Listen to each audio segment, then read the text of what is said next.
endorse what Senator Alice Mary Higgins has been saying. I do welcome this definition of child as being people under the age of 18. One of my big problems is that I see around us quite contradictory attitudes towards childhood as a state. As I understand it, you are either a child or you are an adult. And we have, although it's a somewhat arbitrary point in time to fix, we have fixed the age of 18 for the point at which any child transitions to being an adult. And we deal with people under the age of 18 in law as children. And there's a number of points that flow from that. I mean, some people now talk about according the right to vote in elections to children. You can say local elections, or they talk about amending the Constitution to allow this to happen. And I just wonder, you know, have we got a grip on the idea that childhood is a state, that it's a state of presumed vulnerability and in a state in which there is a need for special protection? I remember when I occupied the seat that the Minister now occupies in Stephen's Green, being constantly amazed by newspaper reports about child refugees and child applications for refugees.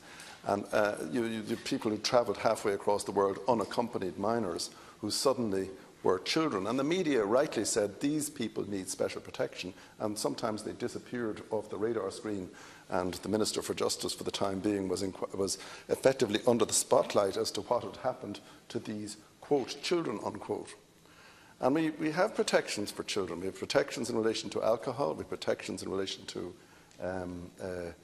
even purchasing tickets in the National Lottery.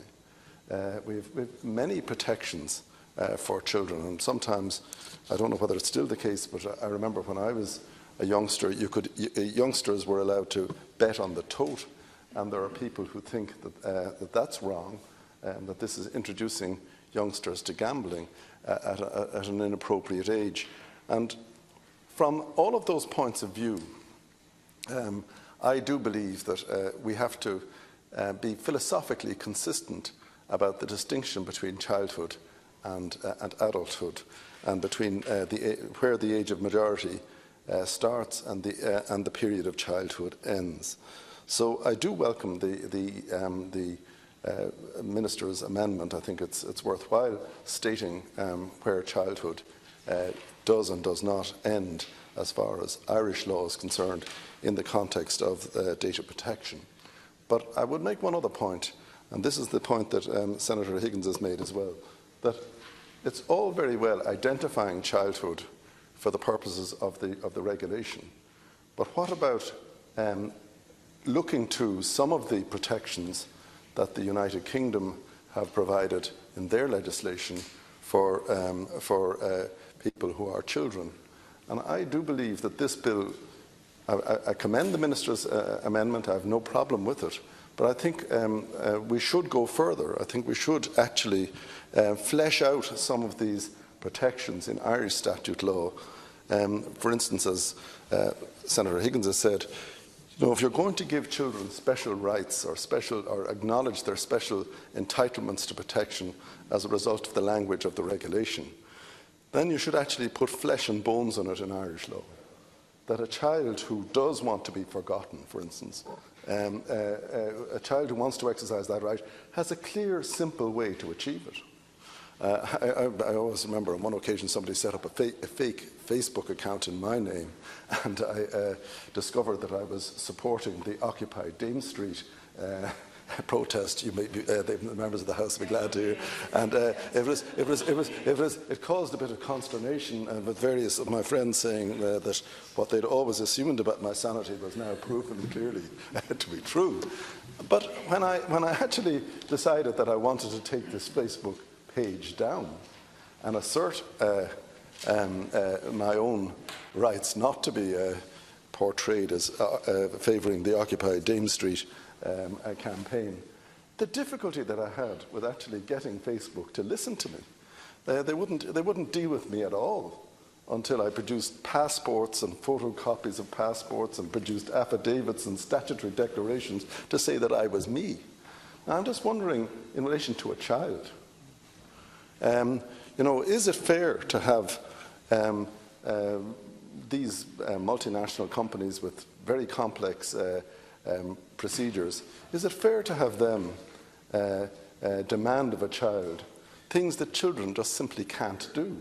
We have to have some kind of very simple remedies and procedures for children to protect themselves, and that they don't have to go, as I had to do, to a lawyer, a solicitor, to actually engage with the Facebook company to remove my Dame Street support messages, which I did say I could see the funny side of it, but on the other hand, I didn't know what I was next going to support until I closed down this site.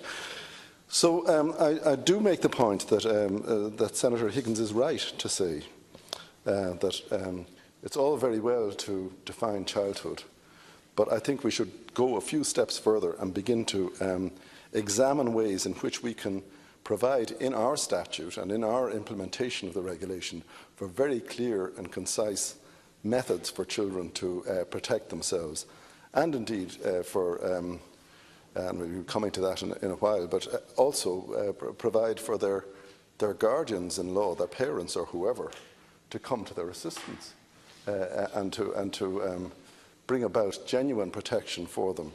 And I just feel that we are, they talk about the mistake that was made in relation to the banking regime of approaching things on the point of principles.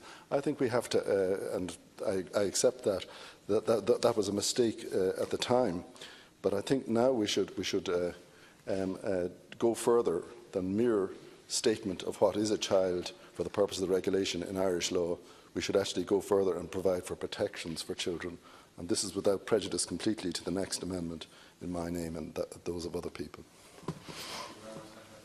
Minister, do you want to come in? Yeah, I don't disagree with the points that have been made in terms of ensuring a special level of protection, having regard to the special status of the persons that we're dealing with, namely children. But for the purposes of this amendment, in order to ensure clarity in the legislation, because specific reference is made throughout the throughout GDPR on the matter of the child and children, it's important that we clarify the issue in our national legislation as to what we mean by the status of a child. And that's why this amendment does no more than provide for that measure of clarity. And I do believe it accords with the de facto situation in our country anyway, where across a range of legislative frameworks and procedure and practice, a definition of a child being a person of under the age of 18. Many of the issues that have been raised by Senator Higgins, indeed the point raised by Senator McDougall, I'm very much open to having a positive look and giving careful consideration to the type of protections that might be deemed appropriate and necessary in this legislation. I think we'll have an opportunity later on to so do. But I believe for the purposes of clarity, I don't want at this stage to go beyond the actual definition, and I would be asking senators to agree that it's appropriate to insert a new section 29 at this stage, at this point in the bill, defining for the first time a child for the purposes of the bill as being a person under the age of 18. Okay, so amendment number 6, the name of the government. I move that the new section be there inserted. Is that agreed? Agreed. Amendment number 7, in the name of Senators McDowell, Boyhan, Joan Freeman, Breen O'Donnell, Billy Lawless and Pádraig Ó Céadaigh. 7 to 9A inclusive are related and may be discussed together by agreement. Is that agreed? Agreed. Go ahead, Senator McDowell. Well, I wish to move the amendment in my name and those of other senators, and I consider that this is an important subject which needs to be debated and needs to be thought about very, very carefully. Firstly, what we're not dealing with here, and maybe be very, very clear about this, is the right to have a phone or whatever. We're not dealing with a number of issues relating to young persons' access to the internet. What we are dealing with here is the point at which a child aged 13, 14 or 15 is capable of consenting to certain actions on the part of online service providers and the operators of internet services and sites to process such people's, young people's data. Now, it seems to me that we are dealing with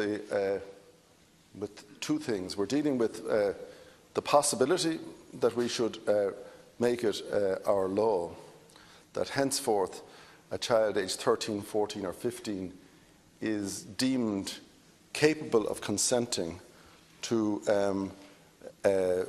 the processing of data relating to that child without any parental or guardian supervision.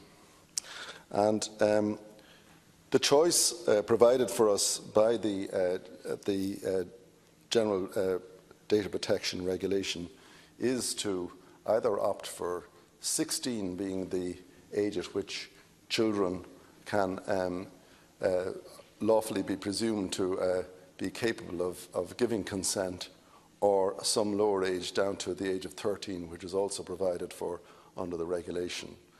And I'm not suggesting that choosing one age or the other age flies in the face of the regulation, because it quite clearly allows member states a discretion as to what age they choose in this respect. But I think we should be practical for a moment about the ages, 13, 14 and 15, what these years are in most children's lives. These are the ages of young adolescence or puberty or the like. And they are ages at which children undergo physical and intellectual transformation of a far-reaching kind. And without over-elaborating on those themes, it seems to me that they are ages at which children need protection, and they need, if it is available to them, support and support from whoever's providing a parental role in their life or a guardianship role in their lives. And it occurs to me that when we look at the internet as a phenomenon, there has been a great deal of naivety about the internet, that it was all good news, that it was all positive, that the dissemination of information and the capacity of people to interact with other people in the media was, by definition, good. And on the other hand, there has been a growing appreciation, and I'll come back to it in a few moments, but there's been a growing appreciation that the internet is not all good for everybody in particular, but for children very much so, that there are all sorts of issues which arise in respect of children and protection of children in relation to the internet. And I start from the proposition, I don't know whether the Minister did the same as me, but I remember Professor John Morris Kelly lecturing in jurisprudence in UCD. And he had a very strong view that when you talk about rights, there has to be a correlative duty.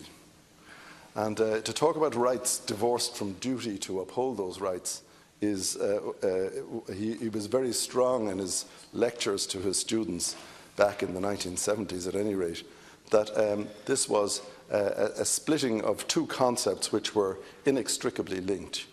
There was no such thing as a right without a corresponding duty, and the real question whenever you spoke about rights was to ask yourself, well, whose duty is it to uphold those rights and to guarantee and to vindicate those rights? And under our Constitution, even allowing for the amendment that was made to give children special recognition under the Constitution, the role of the family is important, and in particular the role of parents, where they are present in a child's life, is, in my view, a very important aspect of childhood. And I mean, I'm not asking everybody here, and I know it's not the case that not every family is based on marriage, as the Constitution seems to presume, and that many family situations are non-marital one way or another. I accept all that. And I accept that the old idea of the nuclear family of two parents and a number of children in a permanent relationship is one which doesn't apply to everybody, and one which, while many people may think it's the ideal, certainly isn't the only way in which a child can be properly and lovingly brought up.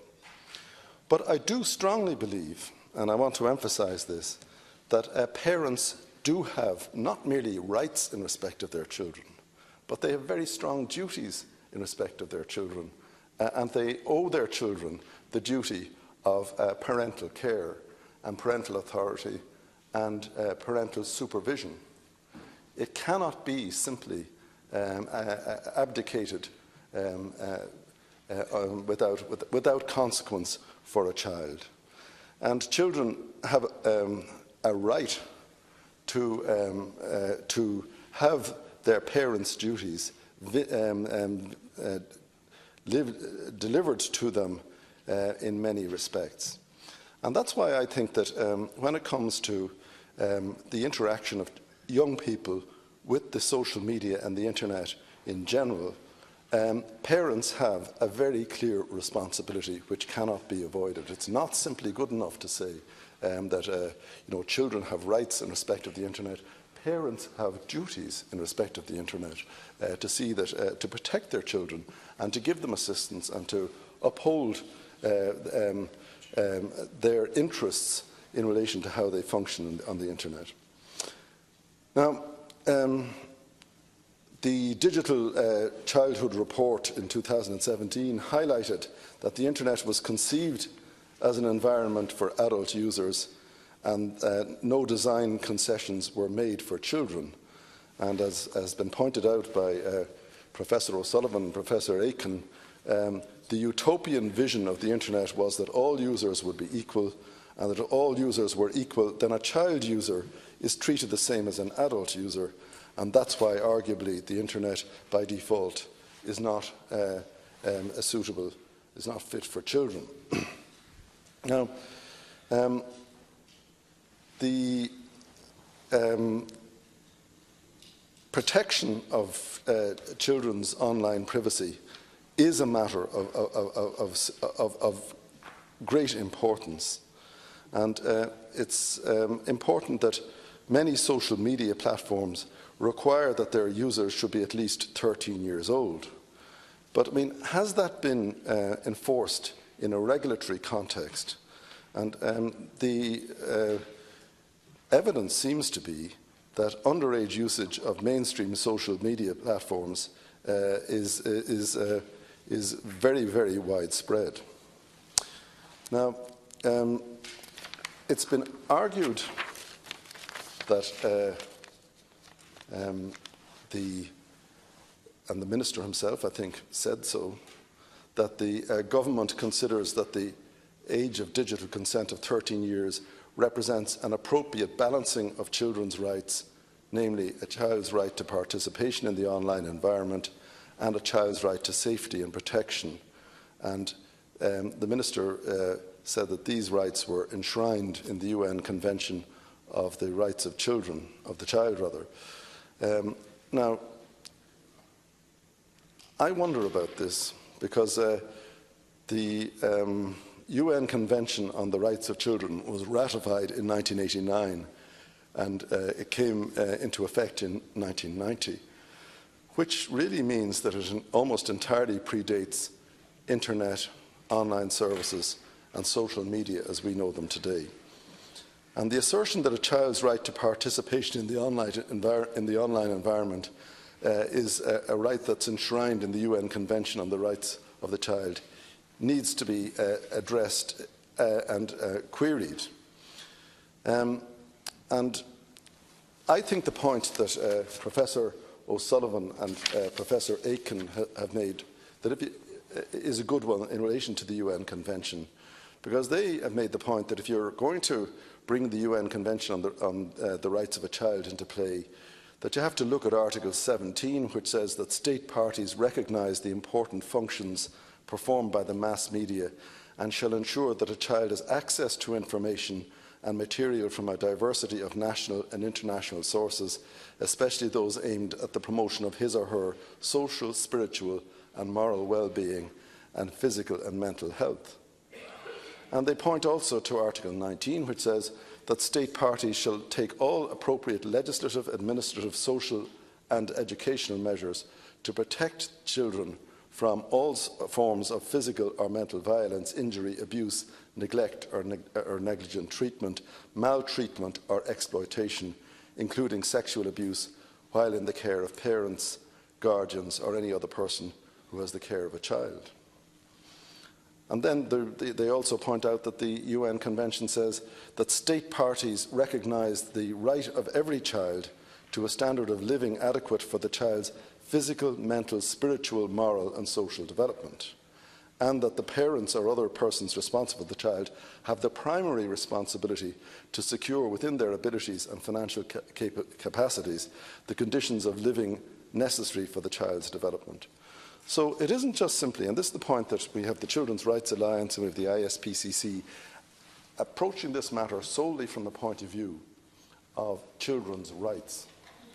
But I say that we have to look at it in a slightly more nuanced way and to look at children's rights in the context of the correlative parental duty to protect those children and to provide for a child's development and to protect them from exploitation. Now, I query in that context whether choosing the lowest possible age of 13 as the digital age of consent, where children will be deemed capable of agreeing to the treatment of their personal data on the internet, whether that is in fact striking the balance in the way that the Minister has gone on the record as saying.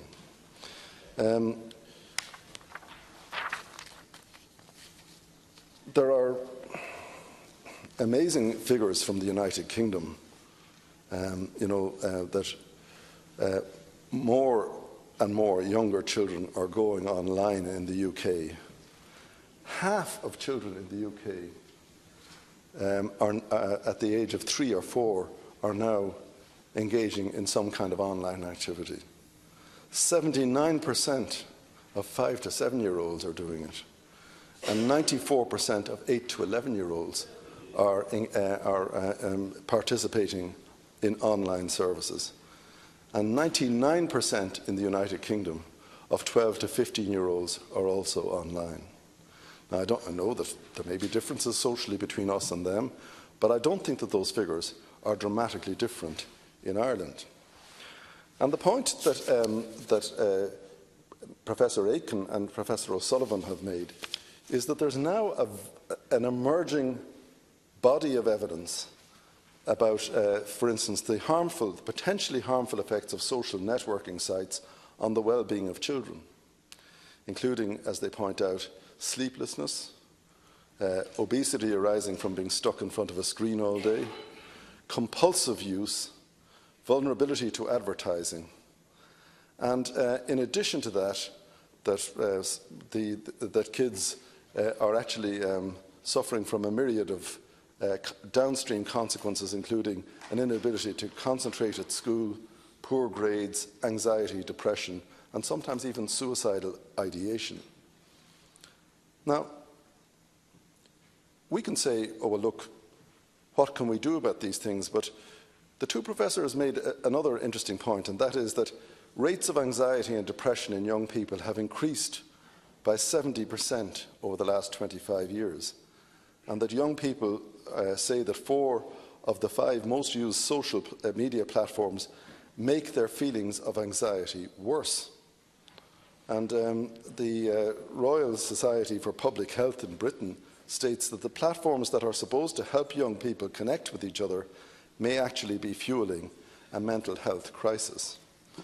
Now, without being too alarmist about it, there is no doubt that young people are especially vulnerable to social peer pressure, bullying, and insidious pressure on them to conform in some respects, and sometimes insidious efforts to isolate them and to demean them. And you know, we live in a world where eating disorders are among children are sadly becoming increasingly common. And you know, one of the pressures, again in respect of that, is the constant bombardment of young people of body types and sizes and ideal body sizes and heroines and heroes with particular body images, which make young people dissatisfied and unhappy with their own bodies, and get them into a state of dissatisfaction. And this leads in consequence to all sorts of psychological pressure on young people. And it also is very clear that we've got to the point where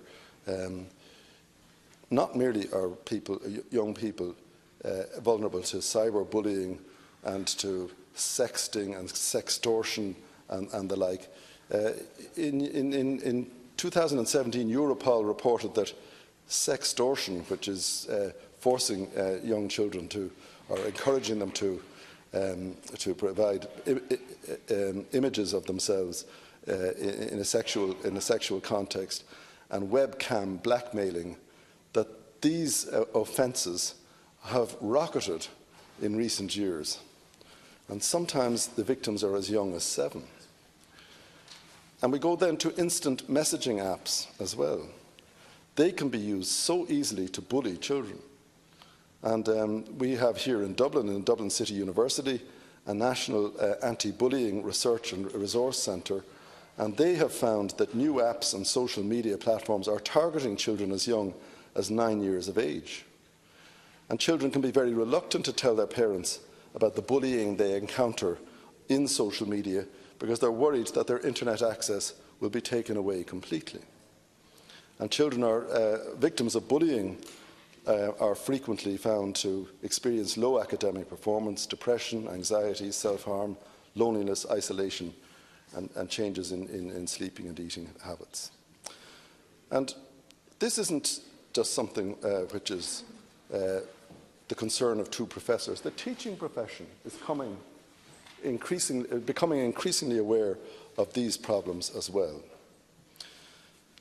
Now, in that context, we have to ask ourselves what we believe is the appropriate digital age of consent. Should it be 13, as it is in the United Kingdom, with their special statutory protective measures, which we haven't yet put in place, or should it be 16, as it is, I think, in France, Germany, and the Netherlands?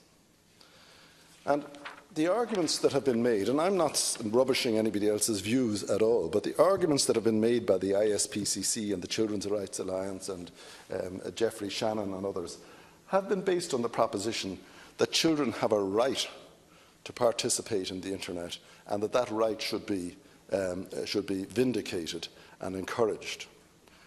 And the argument is made, and it has some strength, that the maturing process in today's digital world involves not treating children completely as kind of plants in a glasshouse, totally isolated.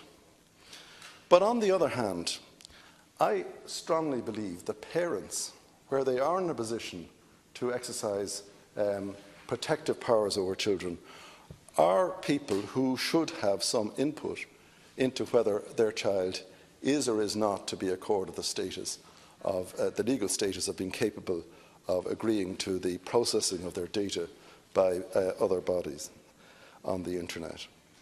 And we're not simply dealing with physical location of children, which exposes them to vulnerability.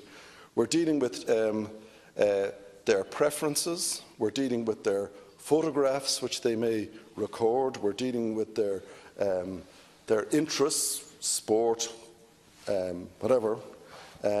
We're dealing with a whole profile in respect of every child who participates on certain internet service providers, apps and the like. We're dealing with a massive data in relation to those children, and we're saying that at the age of 13 they are free to say, you can do with what you like with my data, you can process it in any way that you consider appropriate. And I am of the view that the age of 13 is too young for those kind of decisions to be made in cases where children are under the effective supervision and protection of their parents. Or put another way, I believe that parents should have a prima facie right to be involved in a decision by children as to whether their child consents to the processing of their data for commercial reasons and the like. And I think that we are setting the balance wrong by going to the lowest possible age, and I think that we should uphold the concept of childhood and the rights of parents to protect their children and to make responsible decisions for their children up to the age of 16. I know that there are some people who believe that parents might have used their right to withhold consent unfairly to deprive their children of access to various services. But I wonder how many parents will actually do that. And even where parents do withhold consent in respect of young children, surely we should accord a presumption that the parents are going to make the responsible choice rather than the irresponsible choice in respect of their child, that they know how vulnerable their child is. They know if their child is suffering from various disorders or weaknesses of the psychology or whatever. They know whether their child is vulnerable to bullying. They know whether they're in a position to judge their child's maturity better than any statute can. So I come back to this point.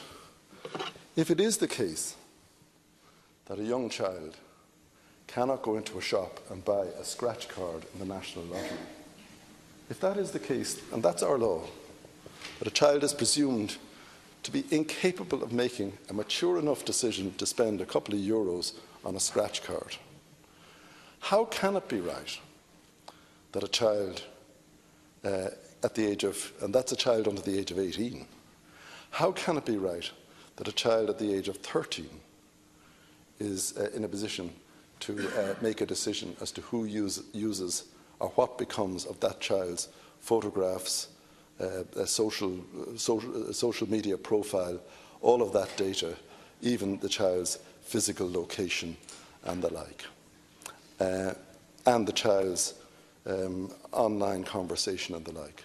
How can it be right that we on one hand say you can't buy a scratch card because you're too young to do so, maturely understanding the issues involved and the dangers of gambling and the waste of your money or whatever it is.